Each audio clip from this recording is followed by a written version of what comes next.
बच्चों, let's read the question. The question says assertion due to triploid nature endosperm is physiologically active and remains dormant. Reason: endosperm is haploid and is pre-fertilization structure in gymnosperm.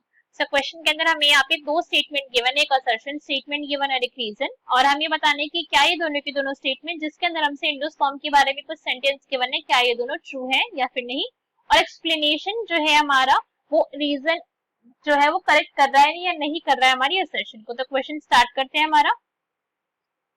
सबसे पहले हम question को solve करने का की concept देखेंगे. की concept. So question को सॉल्व करने का की कॉन्सेप्ट क्या है हमारा कि हमको एंडोस्पर्म के बारे में पता होना चाहिए, राइट.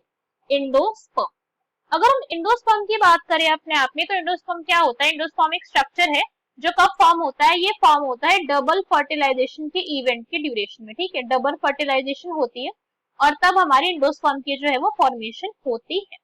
अब एंडोस्पर्म जो है डबल फर्टिलाइजेशन इवेंट में जब ये फॉर्म होता है तो यहाँ पे क्या क्या चीजें फ्यूज होती है?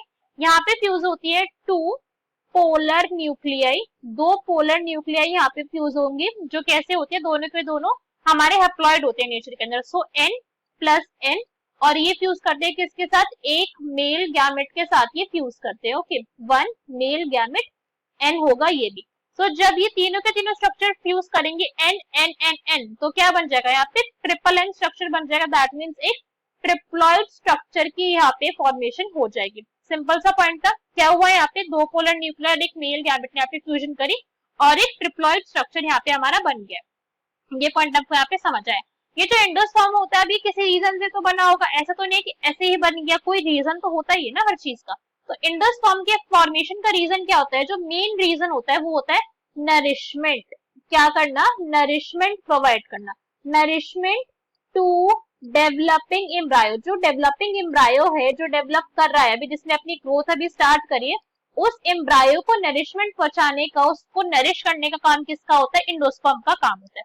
इसलिए एंडोस्पर्म कैसा रहता है? एंडोस्पर्म पूरे के पूरे टाइम जब तक हमारे एम्ब्रायो की डेवलपमेंट चलेगी प्लांट के केस में, ये रहता है एक्टिव. कैसा रहता है? ये एक्टिव रहता है. ये कॉन्टिन्यूसली क्या करेगा? डिवाइड करते रहेंगे इसके सेल्स. सेल्स डिवाइड कर रहे हैं, सेल का प्लॉइडी लेवल नहीं चेंज हो रहा है, इस पॉइंट को ध्यान रखना है. तो यहाँ पे क्या होता है? यहाँ पे कॉन्टिन्यूस यहाँ पे माइटोसिस चलती रहेगी, ठीक है. कॉन्टिन्यूस माइटोसिस चलती रहेगी और जहाँ पे सेल्स बनेंगे उन सेल्स को ईट अप करके उनसे न्यूट्रिएंट लेके एम्ब्रायो जो है वो ग्रोथ शो करता रहेगा. सो हमने यहाँ पे पॉइंट समझ लिया. अब यहाँ पे एक पॉइंट जो और छोटा सा हमें समझ लेना चाहिए बस, ये जो एंडोस्पर्म जो हमने बोला है डबल फर्टिलाइजेशन के इवेंट में फॉर्म हो रहा है, तो डबल फर्टिलाइजेशन जो होती है वो कहाँ पे फाउंड होती है? वो सिर्फ और सिर्फ एंजियोस्पर्म्स में ही प्रेजेंट होती है.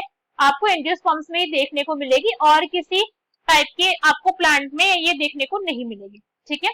इसका एक डायग्राम देख लेते हैं हम छोटा सा, ताकि हमें क्वेश्चन और थोड़ा अच्छे से क्लियर हो जाए कि यहाँ पे बेसिकली प्रोसेस एंडोस्पर्म की फॉर्मेशन की हुई कैसे है. तो यहाँ पे हम हमारा देख सकते हैं ये क्या है हमारा? This is basically triple fusion. यहाँ पे क्या हो रहा है हमारा? ये एग सेल प्रेजेंट है. एग सेल से तो हमें मतलब नहीं है, बिकॉज एग सेल और जब एक मेल गैमेट फ्यूज करेगा तो क्या बन जाएगा? तब तो हमारा जाइगोट बन जाएगा, जाइगोट डेवलप होकर एम्ब्रायो बनेगा. तो वो तो यहाँ पे इवेंट चल ही रहा है. मेन फंक्शन हमारा यहाँ पे मेन मोटिव किससे? एंडोस्पर्म की फॉर्मेशन से. तो यहाँ पे क्या बोला था? पोलर न्यूक्लियाई प्रेजेंट होंगे. ये रहे दो पोलर न्यूक्लियाई. ये दो पोलर न्यूक्लियाई जो यहाँ पे स्पर्म्स रिलीज हुए हैं ना, मेल गैमेट हमारी, उनमें से एक के साथ ये जो है हमारा फ्यूज कर जाता है. हमें डायग्राम में भी मेंशन है. तो जब ये दो पोलर न्यूक्लियाई एक मेल गैमेट के साथ फ्यूज करे तो एक एंडोस्पर्म बन गया. कैसा स्ट्रक्चर था? तो नेचर के अंदर ट्रिप्लॉइड स्ट्रक्चर था. और इस इवेंट को हमने डबल फर्टिलाइजेशन का. डबल फर्टिलाइजेशन क्यों?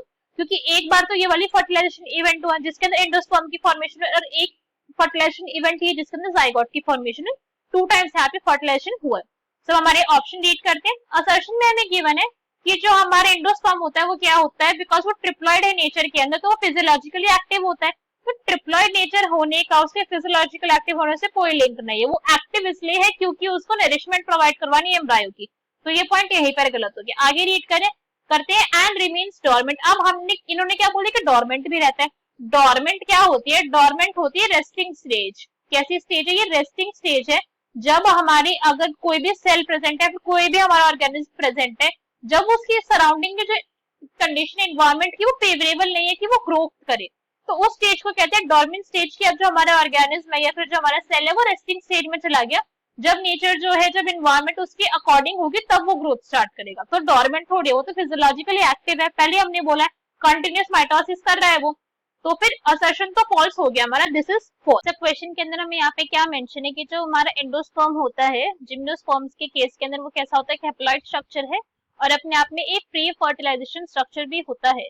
तो अगर हम इस स्टेटमेंट की बात करें तो अब इसके बारे में डिस्कस करते हैं, बिकॉज अभी तक हमने जो कुछ भी पढ़ा था वो एंडोस्पर्म कैसा था, वो एक ट्रिप्लॉइड स्ट्रक्चर था जो हमारा एंजियोस्पर्म के केस में फॉर्म हो रहा था, राइट।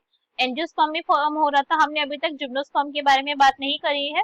तो अगर हम जिम्नोस्पर्म के केस के अंदर देखें तो एंडोस्पर्म जो होता है हमारे जिम्नोस्पर्म के केस के अंदर कैसा होता है, वो होता है अपने आप के अंदर एक हैप्लॉइड स्ट्रक्चर, ओके। सो जिम्नोस्पर्म्स जो होते हैं हमारे, जो कैसे होते हैं, नॉन फ्लावरिंग प्लांट होते हैं जिनके जो सीड होते हैं वो कवर नहीं होते, तो उनके केस के अंदर जो एंडोस्पर्म है कैसा होता है, वो स्ट्रक्चर अपने आप में एक हैप्लॉइड स्ट्रक्चर है, वो ट्रिप्लॉइड नहीं होता अगर आप उसको कंपेयर करोगे बाकी स्ट्रक्चर से जो हमारा एंजियोस्पर्म में फॉर्म हो रहा है एंडोस्पर्म। ये अपने आप के अंदर प्री फर्टिलाइजेशन स्ट्रक्चर भी होता है। ये कैसा है, इस मामले में ये हमारा एंडोस्पर्म जो एंजियोस्पर्म जैसा ही है, बिकॉज अगर हमारा जिम्नोस्पर्म के केस में अगर एंडोस्पर्म पहले नहीं बना तो फिर जो हमारा सीड या फिर जो हमारा एम्ब्रायो डेवलप हो रहा है उसको नर्चर कौन करेगा, तो पहले एंडोस्पर्म का बनना ही क्या है, एक मोस्ट इंपॉर्टेंट स्टेप है। अदरवाइज जितने टाइम के एंडोस्पर्म की फॉर्मेशन खत्म होगी उतने टाइम के अंदर जो सीड है वो फूड की डेफिशिएंसी की वजह से डेथ हो सकती है और अपने आप में कैसा है, हैप्लॉइड स्ट्रक्चर है। जिम्नोस्पर्म के एंडोस्पर्म के बारे में जो एक पॉइंट आपको यहाँ पे याद रखना चाहिए कि ये जो एंडोस्पर्म होता है